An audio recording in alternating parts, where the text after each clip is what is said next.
ketika ada masalah kekerasan dalam rumah tangga atau yang mendorong adanya kekerasan dalam rumah tangga, cari penyebabnya kenapa sih sampai terjadi seperti itu. Jangan tiba-tiba melakukan kekerasan. Kalau masalahnya bisa diselesaikan dengan baik-baik, wasulhu khair. Masih bersama Bu Nyai Dr. Haja Lulu Farida, pengasuh Majelis Taklim Rahmah. Assalamualaikum Neng Lulu. Waalaikumsalam warahmatullahi wabarakatuh. Sehat ya? Alhamdulillah, selamat pagi semuanya. Sehat, semangat terus. Kita bahas tentang adanya kekerasan domestik ya. Betul. Sebenarnya apakah boleh suami itu melakukan kekerasan fisik kepada istri atau anggota keluarga yang lain, anak-anak? Nah, ini akan dibahas oleh Bu Nyai Lulu. Neng Lulu, monggo. Assalamualaikum warahmatullahi wabarakatuh. Sebelum bicara tentang ayat Al-Quran, ayat Quran itu turun tidak begitu saja, tapi ada latar belakang sosial masyarakat yang menyebabkan turunnya ayat itu. Itulah yang disebut dengan asbabun nuzul. Nabi itu betul-betul feminis sejati yang memperjuangkan hak-hak perempuan. Dalam 23 tahun itu Nabi memperjuangkan hak-hak perempuan, termasuk salah satunya adalah menghentikan kekerasan terhadap perempuan, termasuk pemukulan. Nabi itu luar biasa melarang umat Islam untuk melakukan pemukulan terhadap perempuan. Nabi sepanjang hidupnya, ketika Aisyah ditanya itu apa yang dilakukan Nabi terhadap keluarganya, bahwa Nabi itu sama sekali di sepanjang hidupnya tidak pernah menggunakan tangannya untuk memukul siapapun, apalagi istrinya, apalagi anak perempuannya, bahkan pembantunya, bahkan budaknya. Nabi hanya menggunakan tangan kasarnya, tangan kerasnya membunuh atau memukul itu saat perang saja. Karena dalam peperangan kalau nggak membunuh ya dibunuh, kalau nggak memukul ya dipukul, pilihannya hanya itu.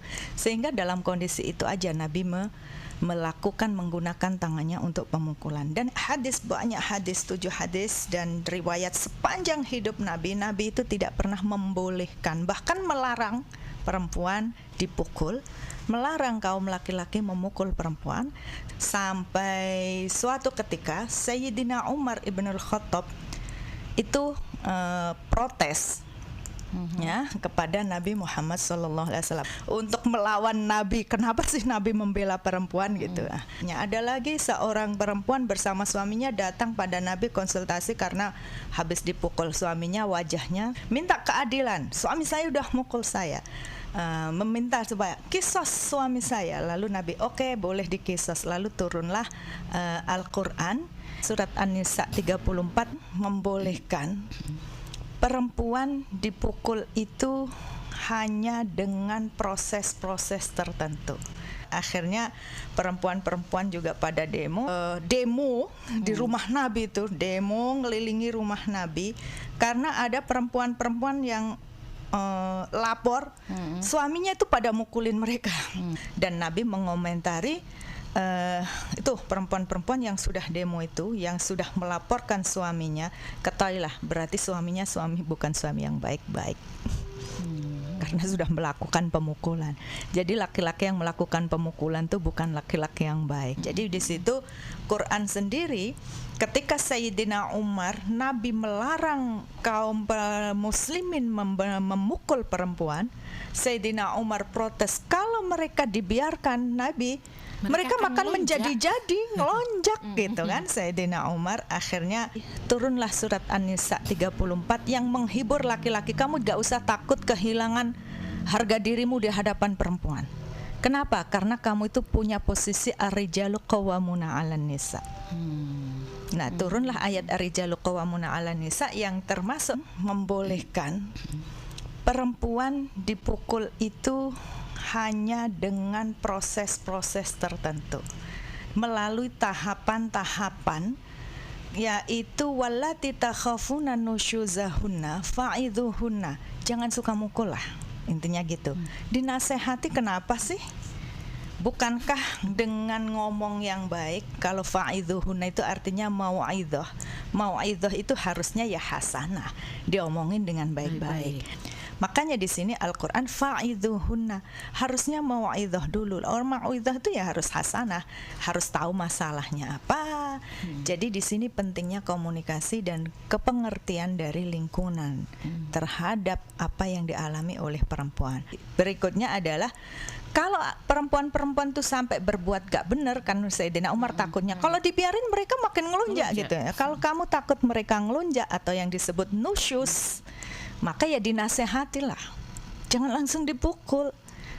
Nah kalau dinasehatin ternyata sudah nggak ada titik temunya, ya wahjuruhunna, lebih baik diam-diam aja, sama-sama diam.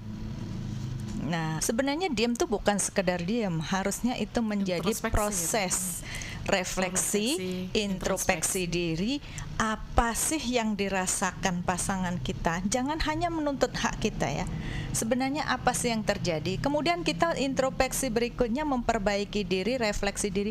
Lalu saya harusnya gimana untuk bisa mengerti. Kok aku nggak ngerti-ngerti juga, berarti saya minta pengertian, minta bertanya. Nah ini ibu-ibu, kadang ibu-ibu lebih memilih diam, berharap ngerti. Percayalah, kita itu manusia nggak bisa membaca hati manusia. Suami saya nggak ngerti-ngerti ya. Gimana ngerti nggak diomongkan? Nggak diomongkan. Kita itu bukan malaikat yang bisa membaca apa yang ada di hati kita. Jadi bicarakan, tapi ingat ya, bicaranya mulailah dengan cara yang baik-baik, dalam kondisi santai dan tenang. Berjadilah pendengar yang baik dan responlah paling nggak dengan kata-kata yang baik, dengan ucapan, oh gitu, maaf ya aku nggak ngerti. Itu aja sudah seperti apa ya, api yang panas disiram itu dingin, sejuk. Hanya dengan kata-kata, walau kita tidak bisa begitu saja membantu pasangan kita. Jadi wahjuruhunna fil madaji' ya, bukan melepas gitu aja. Untuk merenung diri perlu ada waktu me time gitu ya. Ini waktuku, aku perlu istirahat, aku perlu menenangkan diri, aku perlu merenung. Baru kalau proses-proses itu nggak boleh, wadribuhunna, ingat itu wadribuhunna, boleh mukul, tapi, nah ada tapinya. Semua ulama ahli tafsir juga menafsiri bahwa pukulan itu bukan pukulan kekerasan dalam rumah tangga, kemarahan itu, tapi pukulan yang memang menciptakan maslahat, yang justru menimbulkan merawat cinta kasih. Apa? Pukulan sayang. Ya, pukulan sayang, nggak boleh di wajah, nggak boleh. Itu untuk mukul aja, itu ada proses-proses. Nah, Sayyidina Umar hanya menjadi pribadi yang lembut, pada istri diomelin juga diam. Termasuk bagian dari ikatan suami takut istri. Termasuk laki-laki DKI ya, di bawah ketiak istri. Itu berproses yang dilakukan oleh Sayyidina Umar sehingga menjadi pribadi yang lembut. Di halaman 7 ini ada dalam kurung faidah ya. Ini pendapat pribadi dari Imam Nawawi berdasar ijtihad beliau ketika menghadapi masyarakatnya, mungkin saat itu situasi kondisi yang belum tentu sama dengan situasi kondisi kita saat ini, di mana Imam Nawawi itu membolehkan melakukan tindak pemukulan terhadap perempuan. Pemukulan meninggalkan sholat itu ada dua pendapat. Yang pertama ada yang mengatakan boleh, ada yang mengatakan justru itu harus. Nah, dan saya yakin Imam Nawawi membuat tausiah ini, fatwa ini pun juga karena ada hal-hal yang melatar belakangi. Seperti tadi boleh mukul istri ketika ternyata istri lebih dulu melakukan pemukulan kan ya. Nah, sehingga mungkin itu dalam rangka untuk menyelamatkan diri dari kezaliman. Maka ketika kekerasan itu sudah tidak bisa dihalangi kecuali dengan kekerasan, ya itu kondisi terpaksa.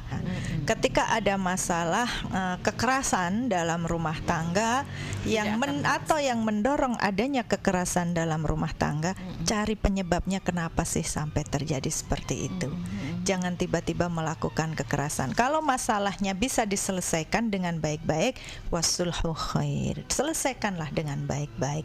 Kalau dengan baik-baik tidak bisa, maka perlu ada bantuan untuk menyelesaikan bersama. Dan kalau keluarga sudah tidak mampu lagi menyelesaikannya, jangan khawatir, bergantunglah kepada Allah.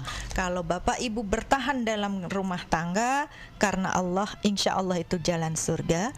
Tapi kalau bertahan justru menjadi neraka, Allah tidak mengharamkan pilihan yang tidak menjadi, yang tidak seharusnya menjadi pilihan, tapi bisa jadi itu adalah jalan surga juga.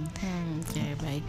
Terima kasih, dan satunya terima kasih juga untuk Anda yang sudah mendengarkan program ini. Kita ketemu lagi di 2 pekan mendatang, masih di kajian kitab Uqudul Ijen. Mari kita tutup dengan doa kafaratul majelis. Bismillahirrahmanirrahim. Subhanallah, subhanakallah wa bihamdika, asyhadu an la ilaha illa anta, astaghfiruka wa atubu ilaih. Wassalamualaikum warahmatullahi wabarakatuh.